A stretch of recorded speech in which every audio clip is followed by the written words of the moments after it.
Coach Oli po, muli meron po tayong nabalitaan na yan ang po ang pag-uusapan natin na meron na silang pantapat dito. Tandem po, meron na silang pantapat kay BP Sara sa 2028. Ito po yung nabalitaan natin at legit po ito kasi hindi po ito yung mga kain suka. Okay? Ito ay talagang ayaw sa Duterte. Galing po ito, liberal mismo. So, tingnan natin mamaya sa bandang dulo pag-usapan natin kung sino itong tandem for president and for vice president na lalaban kay BP Sara sa 2028. So kung meron kayong hula, ilagay nyo po dyan sa comment section. Okay, ito po ang magiging topic natin for today. 18 Marines pumutok na sa galit. At ito, suportado di umano ng mga militar. Pangalawa, Sara, papalag na, makikipagsabayan na. Hindi na po napapansin nyo before nananahimik si BP Sara. Ngayon, hindi na po. Ay, ang sarap ng 2000. Ramdam nyo na ba? Oh, ang 2028. Pangatlo, Sandro Bastos na anak. Obvious naman. Grabe. Pang-apat, isa na namang balita. Pantakip doon sa mga maleta boys. Papansinin ninyo, pag merong lumalabas na balita patungkol, ididirekta dito sa mga mastermind ng ghost projects, lumalabas ang mga malalaking balita. Ito po, breaking news. Isa na namang balita. Okay? Ako po ay nagpapaalala lang. Huwag pong kakalimutan na i-like nyo po itong video na ito. Napakalaking tulong po yan sa channel na Coach Oli News. At huwag nyo po rin kakalimutan, sana dun sa mga hindi pa po subscriber ng channel Coach Oli News, click nyo lang yung subscribe button dyan. Libre po yan. Konting lambing lang po galing po sa atin. Okay? Like and subscribe. Hindi na po natin pagtatagalin dahil kay Coach Oli, bida ang balita. Simulan po muna natin dito mamayang konti sa dulo. Posible doon natin pag-usapan itong tandem. Buo na. Di umano. Posibleng tandem nakakalaban kay BP Sara sa 2028. Pero ito importante. Ito ang malaking balita na patuloy binabasag ng media. Okay, pag-uusapan natin to. Emosyonal ang ilang mga dating sundalo na nagpakilalang mga dating security daw ni Zaldico nang humarap sa itinatawag nilang press conference. Inigipit daw sila at pinagdududahan sa kanilang alegasyon na naghatid sila ng malem-maletang pera sa ilang politiko at personalidad, kabilang na si Pangulong Bongbong Marcos. Wala silang partikular na tao o grupo. Ito sinasabi, no? Maputol lang natin. Sinasabi nila na itong mga 18 Marines, ginigipit sila. Alam nyo kung napanood nyo yung buong balita nito, yung buong interview sa kanila, nako, matindi. Kayo na humusga. Pero in my opinion, nung napakinggan ko to, grabe ang media. Grabe. Parang ang media ay ang idinidiin sa klase ng kanilang pagtatanong ay itong mga Marines pa. Parang ang klase ng kanilang direksyon ay sila ay parang abogado ni Bongbong Marcos at ni Tambi, ni Martin Romualdez. Kayo po humusga, pero sa akin, nakita ko no? Napanood ko. And sayang nga dahil supposedly, nung Sabado, magpapa-interview sila sa SMNI dahil sa amin, Banatero specifically, dahil para mabigyan natin ng liwanag ito, no? Pero sa kasamaang palad ay sila ay nagkaroon ng threat that time, no? May balita tayo, no, hindi ko nababanggitin. Ito po ay grupo ng mga uniformado na meron daw nagbabantay sa labas pa lang ng kanilang hideout, ng kanilang safe house, parang ganoon, no? Sa katunayan, itong kanilang pagkasasama ngayon, itong interview ngayon, naputol pa nga ito dahil may natatanggap na threat. Grabe po kasi talagang ito, derechahan. Si Bongbong Marcos ang mastermind. Kasabwat yung kanyang pinsan. Kaya napakadelikado nito. Mapapansin nyo naman sa klase ng media natin, sa klase ng Senado, sa klase ng congressman, sa Senado ng ombudsman, tila sila pa ang masamang tao. Naku, matindi. Doon pa lang, alam nyo, totoo po na may threat sa buhay nila. Nakakalungkot po. Kung itinuro sa likod ng panggigipit. Pero bakit daw di iniimbestigahan ang mga sinabi nila na anilay walang halong politika? Sa ganitong sitwasyon na naglalahad kami ng katotohanan na aming salaysay, sana respetuhin nila kami, bigyan nila kami ng credibility, hindi baba yung moral namin. Para ito sa bayan, sir, ang ginagawa namin, sir. Hindi ito pang sarili lang namin. Ako, tama, may punto si Sir eh. Alam nyo, media, wag naman tayo magpapakasangkapan. Halatang halata yung klase ng tanong ninyo. Niluluto nyo. Parang idinidiin. Kaya nakikita ko yung frustration ni Sir eh. Bakit kami? Wag naman sila ang pagdudahan. Normal naman po kung hindi kayo maniniwala eh. Pero sana, ang titingnan po natin, may katunayan ba yung pinagsasabi nila? Hindi yung personalidad. Naiintindihan po? Buhay po namin sa kapamilya namin ang nakataya dito. Hindi namin isusugal ng ganun-ganun lang. Pinanindigan nilang naghatid sila ng pera na nasa 5 maleta sa bahay ng Pangulong Marcos sa Ilocos Norte. 5 malita po yung na dinala namin ni Kong Saldi doon sa bahay. Saan po eksakto? Sa Ilocos po. Saan po sa Ilocos? Yung ano po, may lake po. Doon sa may lake, naku may lake. Doon sa Ilocos Norte na may lake, doon ba ando doon na hindi na siguro nila binanggit yung address kasi baka hindi po legal po yun. Pero yung address sa bahay mismo ni Bongbong Marcos. Diba? Ang sabi nga kanina, pamilya namin ang nakataya dito. Buhay namin. Alam mo, mas maniniwala ako ha. Tingnan no. Sila, wala silang illegal na nagawa. Pero nagsasalita sila para isakripisyo yung kanilang buhay at yung kanilang pamilya para makatulong sa taong bayan. Totoo ba? Yes. Wala naman silang problema eh. Di ba? Unlike yung mga testigo ng kay BP Sara nakakulong. Iyon may problema. Yun mismo, pwedeng gawing kasangkapan ng gobyerno. Pwedeng fake. Ito wala, nananahimik ka sa buhay mo. Magsasalita ka, itataya mo buhay. Alam mo, para sa isang pamilyado, masakit yun. Itataya mo. Di bali ng buhay mo eh. Pero itataya mo yung buhay ng mga anak mo. Matindi po ito.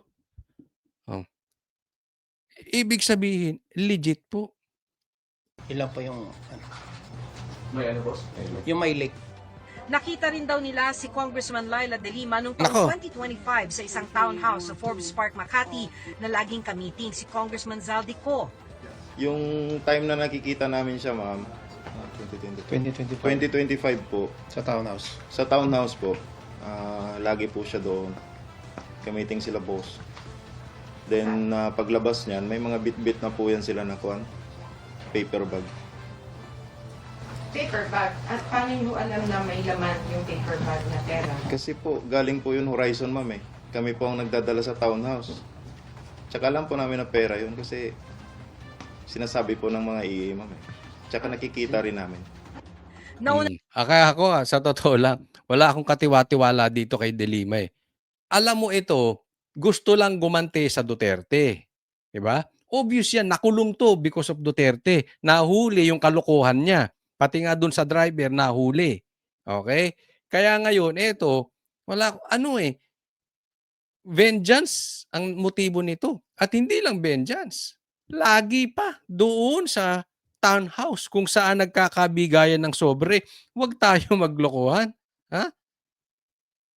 Yung tinuturo ng gobyernong ito na mastermind na di umano na si Saldico patungkol sa ghost projects, laging ka-meeting ni De Lima. E yan ba ang ginagawa niyong matinong tao? Kayong liberal? Kayong pinklawan? Nang itinanggi ni De Lima ang alegasyong tumanggap siya ng pera mula kay Ko. Ang palasyo tinawag na ring lousy script at paulit-ulit umanong kasinungalingan ang mga alegasyon ng mga dating sundalo. Ang tinatanggi nila, okay, ang tinatanggi nito si De Lima at saka itong Malacanang na tumanggap sila ng pera. Ang itanggi nyo, halimbawa, De Lima, ang itanggi mo na lagi ka nakikipagkita kay Saldico dyan sa townhouse. Di ba? Kasi madaling ano eh, madaling sabihin, hindi ako tumanggap ng pera. Oh, anong ginagawa mo doon sa townhouse? Nagiinuman kayo ng driver ni Saldico. Hindi. Ako nagtatanong lang. Di ba? O, ano sa tingin nyo? Kainuman niya yung mga driver? Pogi ba mga driver ni Saldico? Hindi ko alam. Oh, yun ang itanggi mo kasi yun ang sinasabi. Lagi ka dun sa townhouse. Yun din ang itanggi nyo, Malacanang. Huwag nyong sirain yung credibility nito. Itanggi ninyo na wala kayong natatanggap na maleta dyan at walang diniliber na maleta dyan sa Ilocos Norte, dyan mismo sa bahay nyo dyan sa may lake. Sundalo. Pero puna ni Vice President Sara Duterte, tila raw walang interes o agarang hakbang ang administrasyon na siyasatin ang katotohanan. Tahimik rin daw ang mga civil society groups na dati ay mabilis maglabas ng pahayag at wala rin daw imik ang mga religious leader na naninindigan daw sa moralidad, transparency at accountability. Eto, dederechohan ka kayo. Ha? Kayo, mga religious leaders, kayo mga senator, kayo mga congressman, kayo mga kung sino-sino man kayong grupo, ha? Diyan at mga public officials na tahimik dito. Mga animal kayo? Anong klase kayong Pilipino? Anong klase kayong tao? Kayo ba'y tao, animal? 'Di ba? Hindi ko sinasabing kampihan nyo itong mga 18 na Marines. Ang sinasabi namin, imbestigahan ninyo. Ang imbestigahan ninyo, yung presenta nilang ebidensya. Imbestigahan ninyo yung maletang idinideliver. Hindi ang iimbestigahan ninyo yung mga Marines. Bakit kayo tahimik? Alam mo, maraming nagsasabi, bakit yung ibang congressman, ba't yung ibang mga sundalo, ba't yung mga ibang mga senador, ba't yung ibang mga religious leaders, bakit tahimik? Kasi alam nyo kung bakit? Maraming madumi. Maraming naambunan ng nakaw. Yan ang sinasabi po sa atin. Yung iba, hindi man kasing laki nitong mga quadcom, hindi man kasing laki ng mga natatanggap ng mga talagang attack dog ni Marcos at ni Tambi, pero nakatanggap din yung iba. Kaya ang tatahimik. At accountability. They're trying to create a political tipping point. What more? Alam na natin yun, di ba? They want to a branch of the service to rise up in arms. Yun naman yun eh. Local yan. I think we know who's behind it. Okay, tingnan mo to. Napakadelikado po to. Ang sasabihin ng ombudsman na parang ang motibo nitong Marines na ito ay maghikayat ng sedisyon o rebellion o para pataubin ang gobyerno. Ombudsman to, ha? Ombudsman. Anong gagawin natin kapag tayo ay kailangan magreklamo sa mga opisyal ng gobyerno? Sasabihin, sedition, inciting to sedition, gustong pataubin ng gobyerno? Anong klaseng ombudsman 'to? Hindi, sa totoo lang. Obligasyon mong imbestigahan yung ebidensya. Bakit ka naka-focus doon sa mga Marines? Alam mo, okay lang yan kung nasa korte na, eh, 'di ba? Normal yan. Sisirain mo yung credibility nung nagpipresenta ng ebidensya. Dahil ikaw ay nagtatrabaho doon sa ikaw ay abogado nung iyong boss na pinagbibintangan. Pero dito ombudsman ka. Hindi ka abogado ni Bongbong Marcos. Hindi ka abogado ni Tambaluslos. Ikaw ay ombudsman ng taong bayan. Anong gagawin natin sa Pilipinas kung ganito ang ombudsman natin? Nag-aastang abogado nung mastermind ng ghost projects. Hindi ganyan ang dapat reaction. Very dangerous tong ginagawa nitong si Boying. Very dangerous. Dapat, gawin mo muna yung trabaho mo. Hindi ka dapat naghuhusga agad. He knows behind it. Nauna nang sinabi ng NBI na iniimbestigahan na nila ang kredibilidad ng kwento at akusasyon ng mga dating sundalo. Sa inisyal na impormasyon ng NBI at Ombudsman, ilan daw sa mga sundalo may kinakaharap na kasong kriminal. Kasama raw sa iniimbestigahan ang mga personalidad na umano'y nasa likod nila. Giit naman ng mga dating sundalo, Hindi kami pro Duterte lahat. Hindi kami pro BBM din. Neutral kami, sir. Nagtrabaho ang ordinaryong Pilipino lang, sir. Alam mo, ramdam ko yung galit at frustration nito si Sir. Kahit ako mapo-frustrate. Bakit binabansagang Duterte sila? Ha? Hindi sila pro BBM, hindi sila pro Duterte. Baka nga, ako sa tingin ko lang, there is a possibility na anti-Duterte itong mga to. Hindi natin alam. Pero kung titingnan natin, remember, nagtatrabaho ito, yung iba sa kanila matagal na kay Saldico. Of course, si Saldico ang nagpapasahod sa kanila. Of course, si Saldico ay may influence over them. At alam naman natin si Saldico galit sa mga Duterte. Binabakbakan niyan si Sara. No? So, hindi malayo sa usapin. Baka yung iba dyan o marami sa kanila anti-Duterte. Pero hindi yun ang issue, hindi kung anti-Duterte ka, pro-Duterte ka. Or pro-BBM ka, anti-BBM. Pag-usapan natin, yung ebidensyang pinupresenta nila. Hindi yung personalidad, hindi sila. Di ba? Wala pong sumusuporta sa amin. Kahit sino, sir, nasa label po kami, hindi kami lumapit kung kahit sino. hindi kumpleto kanina ang lahat ng 18 Marines. Ang iba daw tinitiyak na safe ang pamilya nila. Teka muna ha. Okay, hindi raw sila kompleto. Ito yung sinasabi ko na talaga may threat sila. Sa katunayan, naputol pa nga ito eh. Dahil nagsalita na si Defensor, sabi niya meron ng threat. Kasi ayaw natin magbintang, okay? Pero, meron talaga na kakasubaybay sa kanila. Hindi natin alam. Malay mo. Ito hindi po tayo nagbibintang. Pero malay mo, even MMDA, na sa pangilalim galaw yan ni Torre. Hindi ko po pinagbibintangan. Ang sinasabi ko rito, posible. Di ba? Sila yung nakakalat sa kalsada. Hindi mo alam kung sila ay nag-aano ng trapiko or sinusubaybayan na sila. Pero meron talagang threat sa kanila. And that is given. Obvious po yun. Diba? Kita mo kung paano sumagot yung ombudsman. Ombudsman yun. Halata mong pilipit. Halata mong pinilipit. Ang facts. Kasi sasabihin, sabi pa nga nila yung iba dito may kasong atang homicide o murder.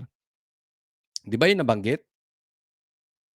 Paano may murder? Di ba hindi bailable yun? Paano sila laya? Di ba?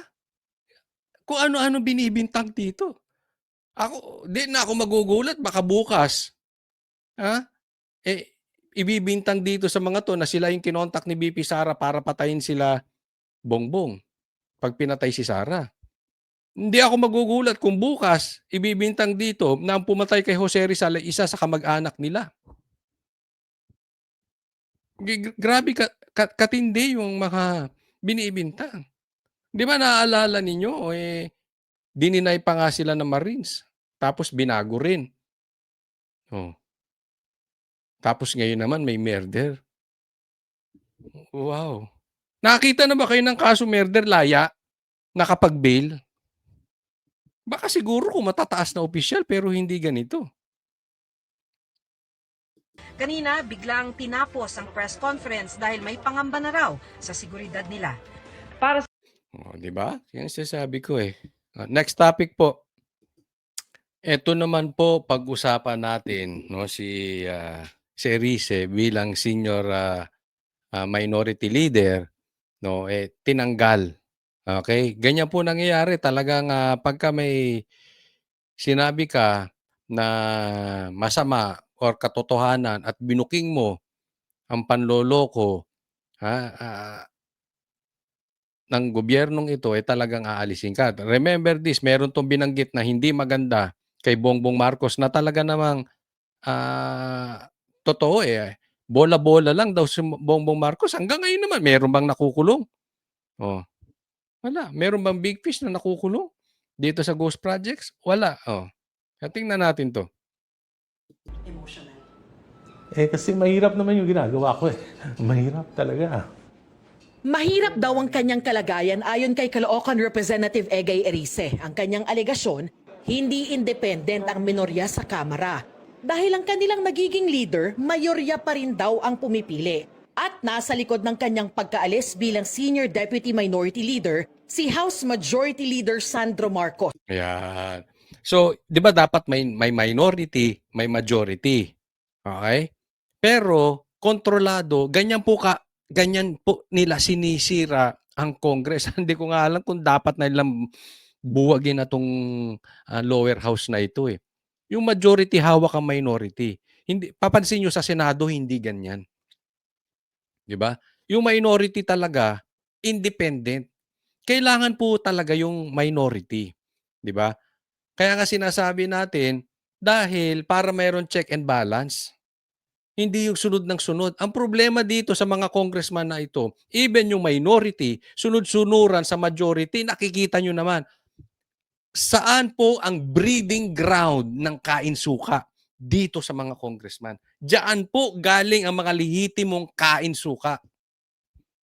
At eto, napatunayan ni Erice, talagang ang nagpapatakbo sa kanila majority. Dahil sa kanyang pagbabatikos sa gobyerno. Inamin daw ito sa kanya ni Minority Leader Congressman Marcelino Libanan. Sabi niya sa akin, pare, hindi ko na kaya yung pressure ng itaas. Sabi ko, hindi, okay lang. Kasi alam ko na naman, matagal na kasing laging nagsasabi sa akin si Congressman Nonoy, si Minor Nonoy, na tuwing may mga speeches ako, may mga nakikriticize ako ng mga policies ng gobyerno, ay tinatawagan daw siya ni Majority Leader Sandro. Sabi ni Erice, minsan daw sinita siya ng anak ng Pangulo, si House Majority Leader Sandro Marcos. Okay, dito muna tayo ha. Yun, tuwing magsasalita to si Erice, may pressure sa ibabaw. At ang nagbibigay ng pressure, eto, bastos na bata talaga ito. Hindi marunong gumalang sa institusyon.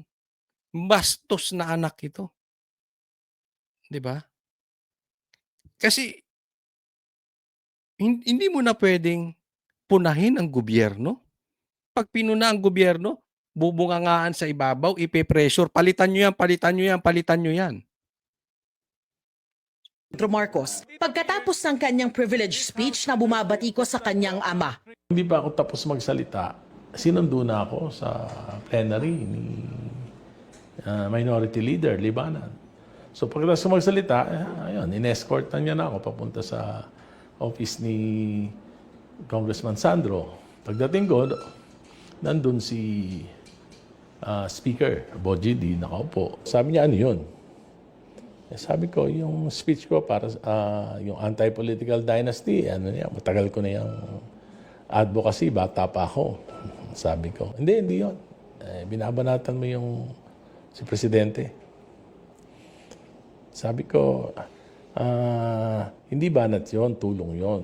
Yung malalim mag-isip, tulong yun. Okay. Ganito yan. Nagsasalita pa siya. Sinasabi lang niya, pinupuna niya yung maling direksyon ng administrasyon, pinasusundo na siya. Hindi pa tapos. Tapos, isipin mo ha, ang tanda na nito. Congressman din to. Pantay lang naman silang congressman. Pasusundo mo, nagsasalita pa. Tapos, papatawag mo sa opisina mo. Ibang klase, no? Ang bossing ng dating. Pagdating sa opisina ni Sandro Marcos, ang sasabihin sa kanya, bakit mo binabanatan yung presidente? Bastos na anak. Ako bakit ko natatawag na bastos na anak? Dapat, hindi lang ito pambabastos kay Erice na nakakatanda sa kanya. Ito rin ay pambabastos sa tatay niya. Kay Marcos mismo, kay Bongbong mismo. Bakit? Dapat, naiunawaan niya na ang tatay niya ay presidente.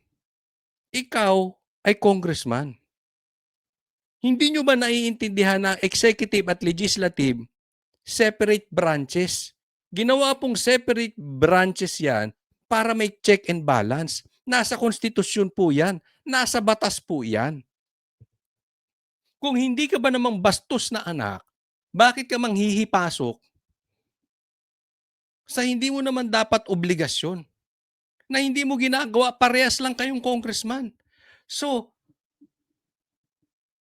hindi ka na pwede magsalita sa gobyernong ito. Ombudsman, ayaw imbestigahan yung maleta.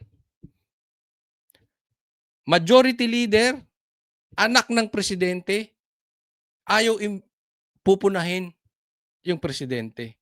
Ano tayo dito, robot? Tanungin ko kayo. Ako, inis na inis eh. Kaya ako hindi nag-empleyado eh. No? Ayoko nung ginagawa akong robot. Di ba? Hindi naman po tayo pasaway. Pero, hindi nyo naman dapat nilalagay sa kamay ninyo ang batas. Hindi po robot ang Pilipino. Pag may mali kayo, dapat talagang sinisita kayo. Nasa batas din po yan. Freedom of speech. Freedom of the press. Ano, martial law? Gusto mo ulit, Sandro Marcos, martial law tayo ulit? Gaya-gaya kayo sa lolo mo? Aba, diktador. Diktador.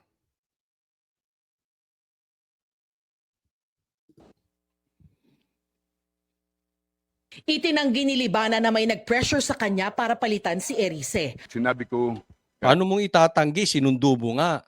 Tapos nandoon nga. Narinig pa rin ni Boji D yung sinabi ng Sandro. Di patanggi mo kay Boji D na hindi sinabi ni Sandro yung kay Erice. kay distinguished colleague Teresi, that I think you see this coming. Ibig sabihin, tinangko ko na siya na baka magpalit na kami ng Senior Deputy Minority Leader. Ibig kong sabihin, nahihirapan na ako magampanan ng aking alter ego ang mga tungkulin dito sa plenary. Hindi po pinalitan ang ating Senior Deputy Minority Leader dahil may pressure sa taas. Ito po ay saganang trabaho ng minority bloc ng Kongreso. Ito sinasabi, no?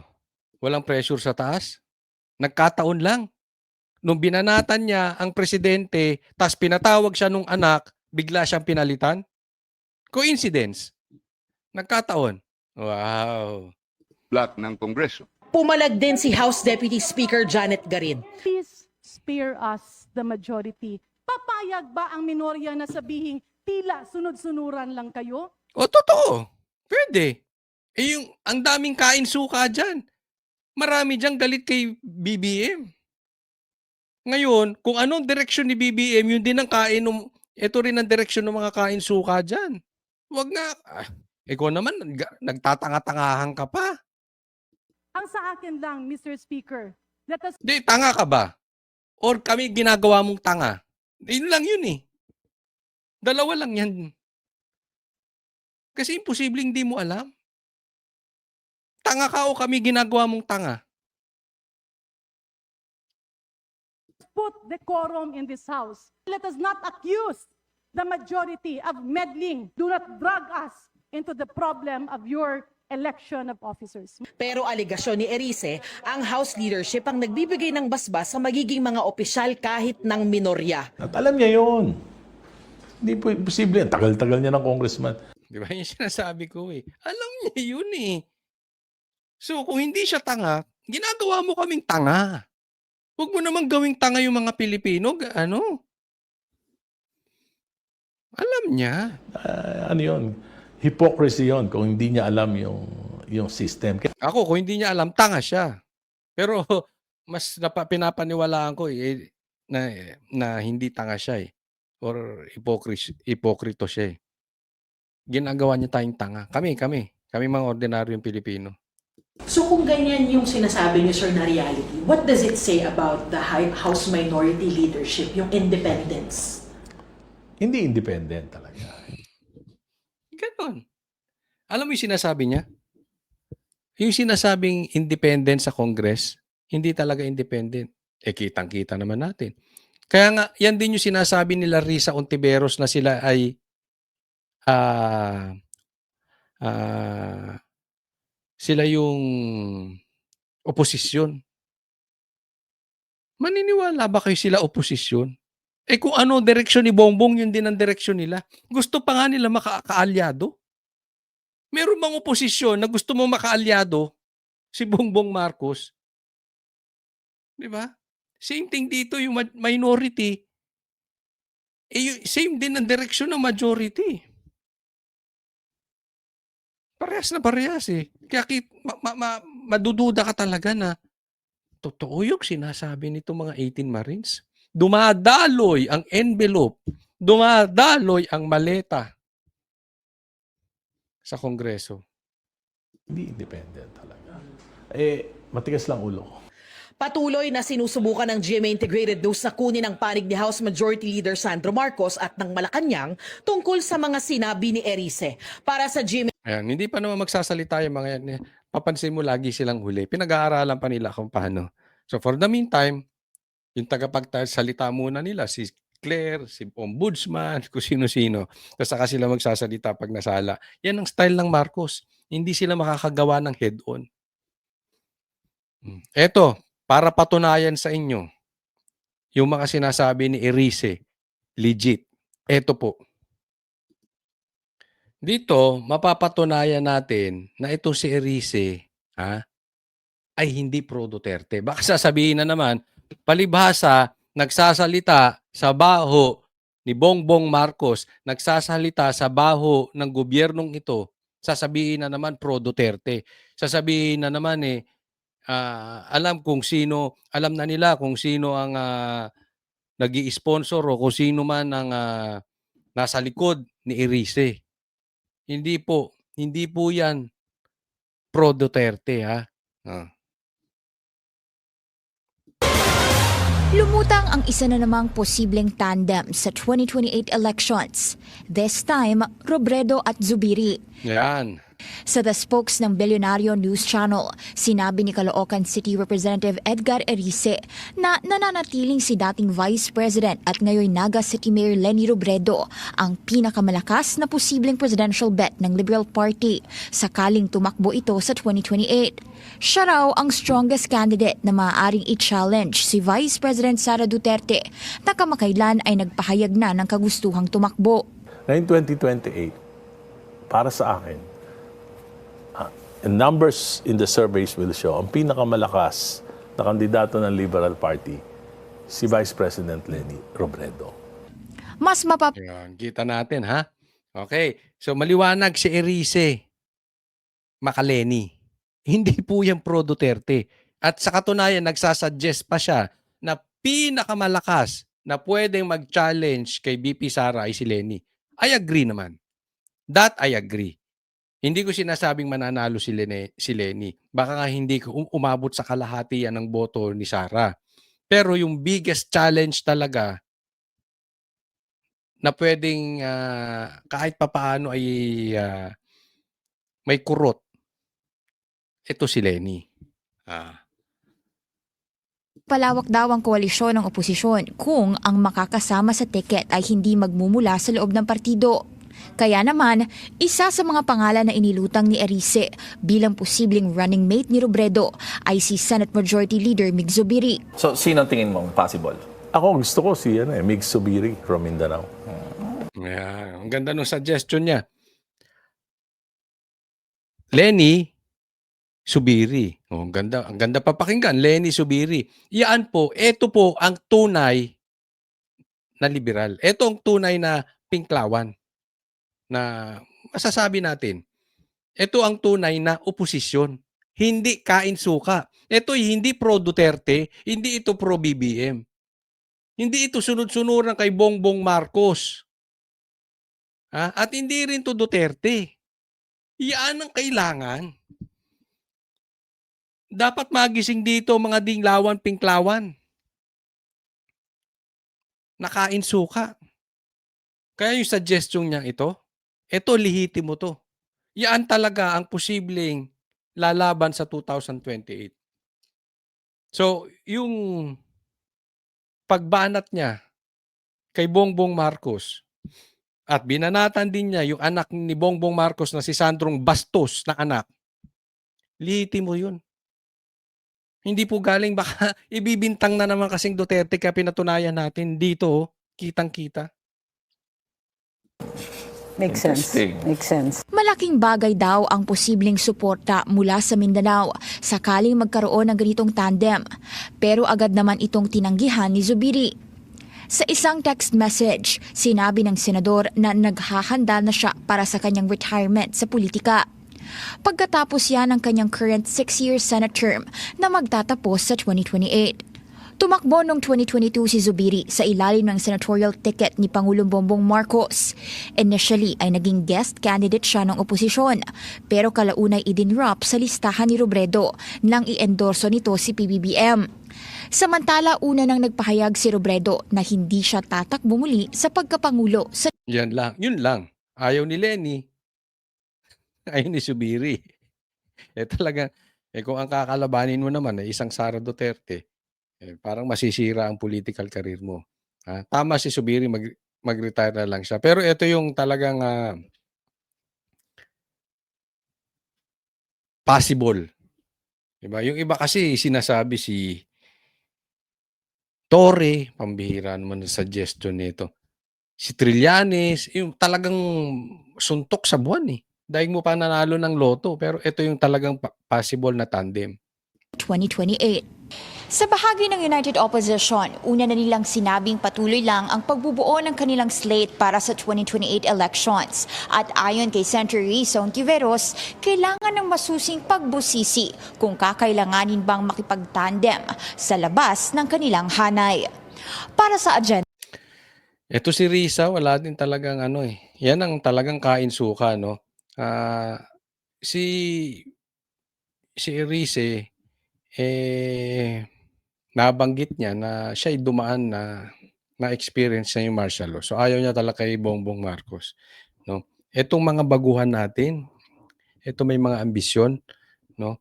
Kaya marami tayong kakilala na dilawan tsaka pinklawan na nadi-disappoint dito sa liderato nila dahil kinakain na yung suka.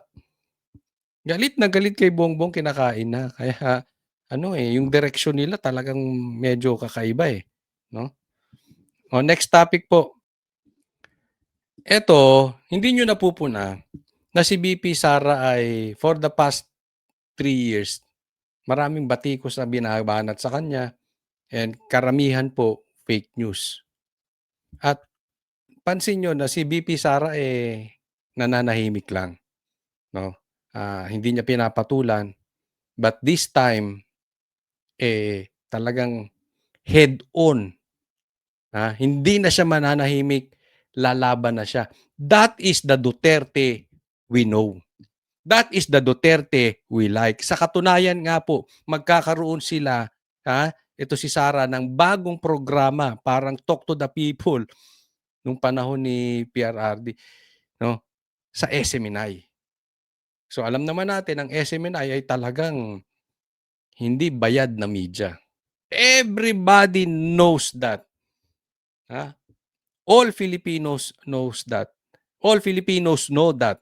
Kaya nga naman ang pinili ni BP Sara para siya ay magkaroon ng programa ay SMNI pa rin. Pakinggan natin to. Asahan niyo po na si VP Sara mula ngayon ay hindi na papayag na dumihan ng pangalan niya at pangalan ng kanyang pamilya. Ready na po siyang laban sa mga kalaban niya at kalaban ng Pilipino. Yun ang inaantay natin. Yan ang masarap pakinggan. This is it. It means malapit na po ang tagumpay laban sa mga magnanakaw ng ghost projects, sa mga corrupt, sa mga magnanakaw dito sa mga flood control scandal. Diba? Dapat talagang mag-ano na to. Kinakailangan natin kasi alam nyo, ito ang masakit. Mauubos tayo. Alam nyo ba yung magiging anak ninyo, apo ninyo, at apo nyo sa tuhod, magkakaroon ng utang dahil sa itong gobyerno natin. Dahil sa pagnanakaw ng gobyerno natin. Inubos na ang gold reserve. Bauna tayo sa utang, utang pa rin ang utang. Utang ng ina nila. Babayaran natin. Utang ng pamilya nila. Babayaran namin. Mga utang nyo. Babayaran namin. Hindi lang natin, pati apo natin magbabayad. Kaya kailangan kumilos na si Sara. Dahil nakakaharap natin ang napakalaking problema. Naalala nyo, nanghihinayang tayo na kalahati or yung dulo ng panunungkulan ni PRRD, tinamaan pa ng COVID. Imagine ninyo, kung hindi tayo tinamaan ng COVID,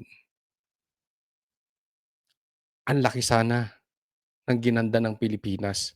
Ubus na siguro itong mga NPA at saka itong mga rebelde at mga komunista. Ubus na siguro yung mga drug addicts sa Pilipinas. Diba? Parang sayang lang. Tinamaan ng COVID. Pero sa isang banda, tayo nagpapasalamat din. Buti na lang si PRRD ang presidente nung tumama ang COVID. Imagine ninyo, kung si BBM ang presidente nung tinamaan tayong COVID, marami patay. Baka marami sa nanonood ngayon, o baka pati ako, patay. Hindi natin masusurvive yung ganyang klase na problema na natulungan tayo ni PRRD. Now, fast forward to 2026, hindi maganda tong pangyayari, nagkaroon ng gera. And kasamaang palad, tumapat na si Bongbong Marcos ang presidente. Paano niya pipigilan ang pagtaas ng presyo ng gasolina? Paano niya pipigilan, susolusyonan ang pagtaas ng mga bilihin? Paano yung supply natin? Yung reserve nating pagkain? Yung reserve na gasolina? Yung reserve na langis? Mga trabahong nakahanda sa ganitong klaseng sakuna. Nakahanda ba si Bongbong Marcos? O nakasama si Bongbong Marcos dahil may EDCA pa? Ang tinitira ngayon ng Iran ay hindi Israel at Amerika. Ang tinitira yung may mga US base. At alam naman natin yung EDCA, it's the same banana. Base militar din yan. Parehas lang din yan. Okay? Baumbahin man tayo o hindi ng Iran, bonus na lang yan sa problema natin. Ang talagang problema natin ito, supply natin? Paano natin masusurvive yung ganito kalaking problema na ang nakaupo si Bongbong Marcos? Tapos ayaw pa nilang solusyonan itong nakawan at korupsyon. Anong focus ng gobyerno natin? Si Sara. Kaya balikan natin. Dapat talaga. Maraming salamat, Sara. You will not take this sitting down. It's about time. Lumaban ka na. Hindi lang para sa pamilya nyo, kung hindi para sa bayan. Eto, may papakita ako sa inyo. Isa na namang balita, pantakip. Diba? Pantakip. Dito sa kanilang ghost projects. Nakikita nyo, naobserbahan nyo, alam kong updated kayo, na basta talagang may malaking balita na mabubulgar patungkol sa ghost projects nitong si Bongbong Marcos, sa kanyang pagiging mastermind ay mabubuking siya, meron silang mga bagong balita. Laging nililihis. Di ba? Kailan na si FLM tsaka si Sir Jack, yun ang ginamit nila para pantakip. No. Ngayon naman, may pantakip na naman sila. Di ba? Asahan po ninyo yung mga ganitong klaseng balita para bukod sa mapagtakpan nila yung pagnanakaw nila, para kunwari meron silang ginagawa. Ito isa na naman to. Kasi papansin ninyo, hindi lang po to isolated na kaso. Tingnan po natin. 56 yung witnesses namin na naka-ready. I mean na nakalista. Pero for the trial dates on April, we are ready with the 8 witnesses for the 8 trial dates. Siyempre hindi ko pa mabanggit kung sino yung mga pangalan nila, pero nag-start na kaming gumawa ng affidavits. 56 witnesses ang nakapilang tetestigo laban kina dating Senador Ramon Bong Revilla Jr. at 6 na kapwa-akusado sa Sandigan Bayan. Para ito... Teka muna. Okay, puntahan muna natin dito. Bakit si Bong Revilla na naman? Diba? Ang isinisiwalat na itong 18 Marines, itong 18K kung tawagin natin, na bagman ni Tambaluslos at saka ni Bongbong Marcos, imbis na yun ang imbestigahan, napunta na naman tayo kay Bongbong Marcos. Diba? Ito yung sinasabi ko sa inyo na panliligaw. Hindi lang to si Bong Revilla. Pati naman si BP Sara, di ba? Pabubuksan yung bank account ni BP Sara. Ipinai-impeach.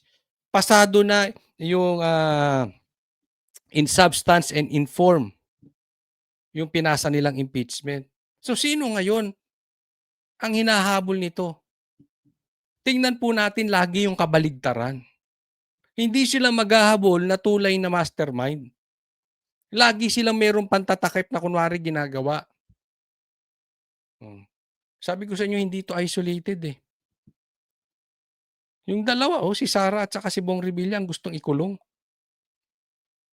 Sa kasong graft dahil sa umano'y ghost flood control project sa Pandi, Bulacan na nagkakahalaga ng 92.8 million pesos. Isinagawa kanina sa Sandigan Bayan 4th Division ang pre-trial ng kaso. Dito natapos na ng magkaparehong panig sa harap ng korte ang pagmamarka ng mga ebidensya, paglilista ng mga tetestigo, maging ang pagtatakda ng petsa ng paglilitis. Siyempre, very confident dun sa interview namin sa witnesses namin. Kasi yung mga witnesses namin, yung mga taga-DPWH din eh. So, siyempre, familiar sila dun sa transaction. Involved talaga sila? Oo, involved sila. Ayon sa... Okay, eto daw, mga witnesses nila, taga-DPWH. Bakit si Bong Revilla?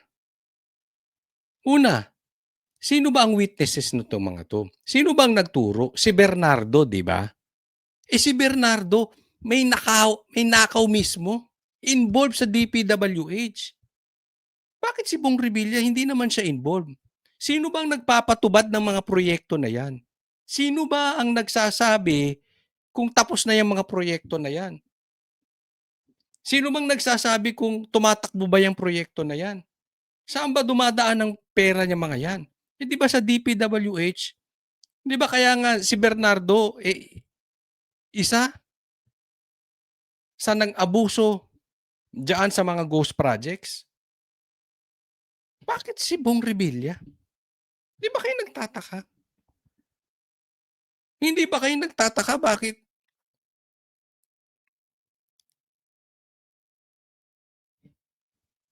si Bernardo pa ang state witness? Pambihira. Yun ang bastos ng institusyon ng DPWH. Siya pa ang nagtuturo. Siya ang haya-hayang buhay ngayon. Yan ang sinasabi ko sa gobyerno natin eh. Ang tinatanggal sa ethics, ang tinatanggal sa minority, ang kung ano-anong sinisita, yung walang kinalaman. Tapos yung mga kakampi nila, laya. May envelope. Binibigda. Yan na sinabi ng mga 18 Marines, di ba? Sila yun. Oh, yung Quadcom na napakaingay. Nabibigyan ng envelope. Bakit doon walang humahabol? Si Bernardo, hindi niya nga naituro yung magpinsan. Tapos siyang state witness. Ganyan po kasi. Pag pinoprotektahan mo yung talagang mastermind na yung magpinsan, ikaw ang laya. Loko-loko rin ba? Nakikita nyo kung gaano kasalbahe itong gobyerno na ito? Prosekusyon, pagkatapos ng arraignment ng mga akusado, nagsimula na agad silang mag-interview ng mga potensyal na testigo. Kumpiyansa sila na ang mga inilista nilang witness ay makakatulong upang mapatunayan na may nalabag sa batas sina Revilla at mga kapwa akusado. Tapos pagtagal, madidismiss. Ganyan naman nangyari sa kaso nila, di ba, na-dismiss? Anong nangyari? Harassment lang. Ngayon, ginagawa lang, itong si Bong Revilla, ginagawa nilang showroom. Na kunwari, yan yung sinasabi ni Erice, wala naman kayong napapakulong. Si Bong Revilla lang. Hindi nga siya kasama dun sa mga listahan. Di ba? Tanim kulong tong mga to. Pananakot din doon sa mga senators na nakaupo ngayon na binigyan ng palakol sa leeg. Na pag sila ay pumanig sa impeachment ni BP Sara kasi papasayan sa Congress, sa lower house, pupunta yan sa Senado. Pagdating sa Senado, mayroong palakol sa leeg.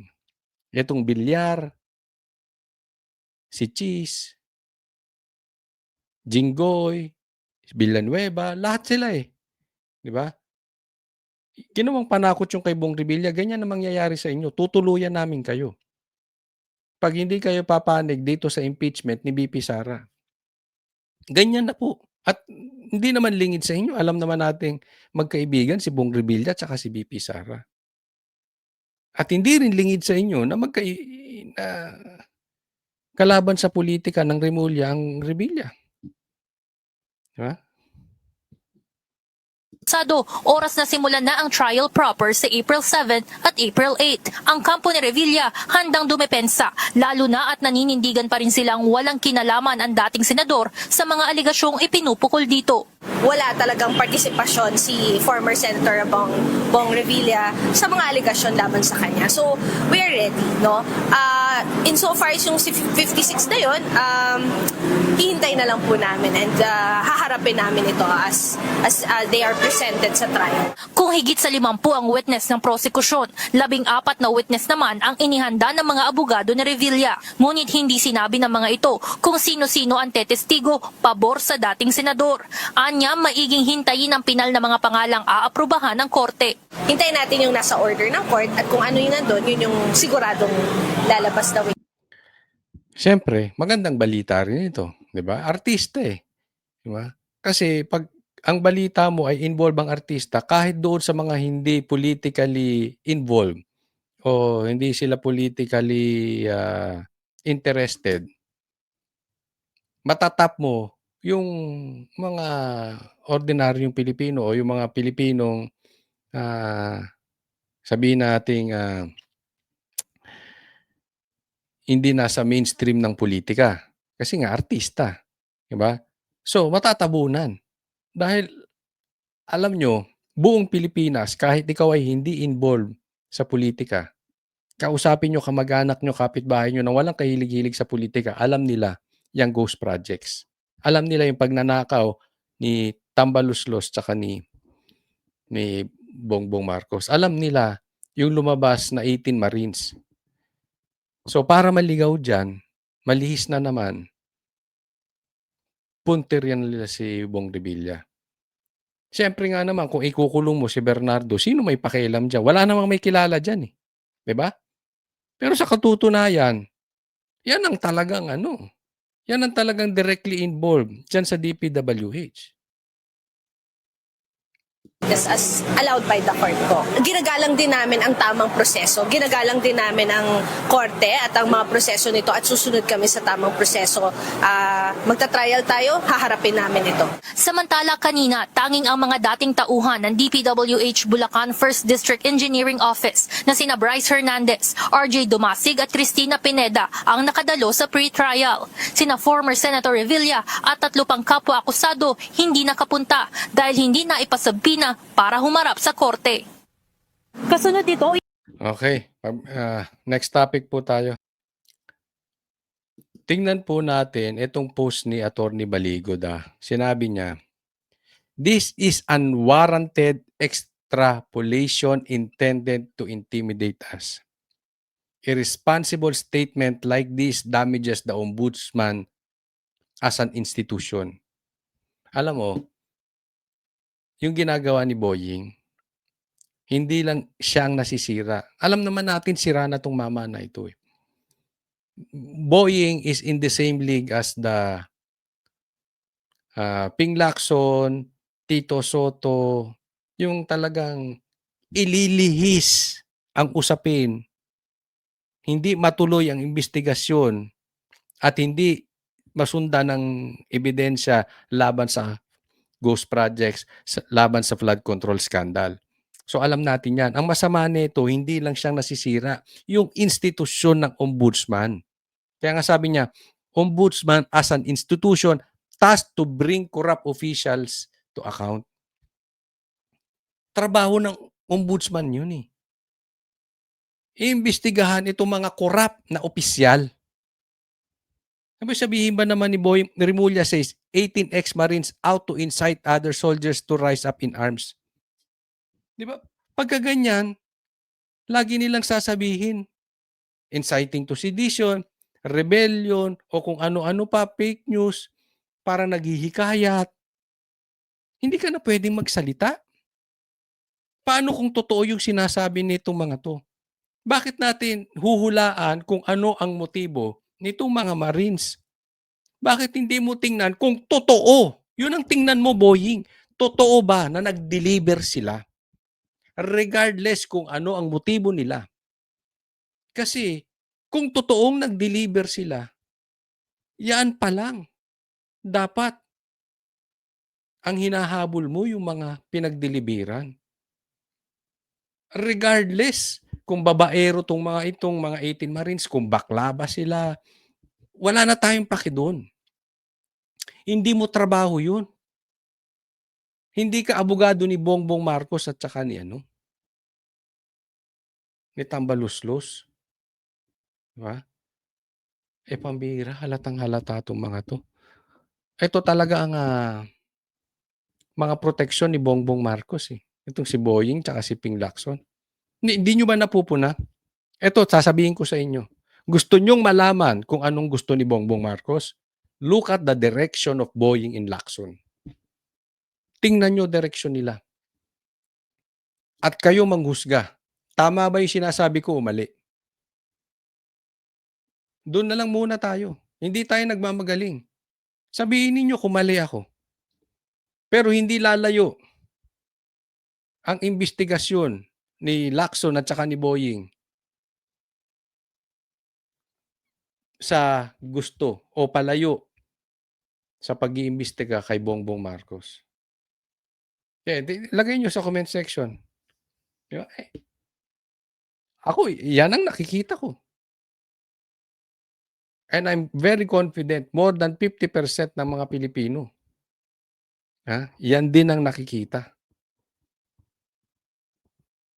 Ewan ko naman sa inyo kung hindi nyo pa na-observe yung ganyang mga galawan ni itong tandem na Boying at Ping Lacson. Ba't hindi kaya itong tumakbong presidente, si Lacson tsaka si Boying, no? Sila mag-tandem. Well, maraming salamat sa mga nanood. Huwag niyo po sanang kalimutan i-like po itong video na ito. And iniimbitahan ko po kayo na manood at magpatuloy na sumubaybay dito sa vlog ni Coach Oli News. Yan po, tandaan natin, Coach Oli News. Huwag niyo rin pong kalimutan, napakalaking tulong po sa atin yan, yung pag-subscribe. Maraming salamat po sa mga nanood. God bless everyone.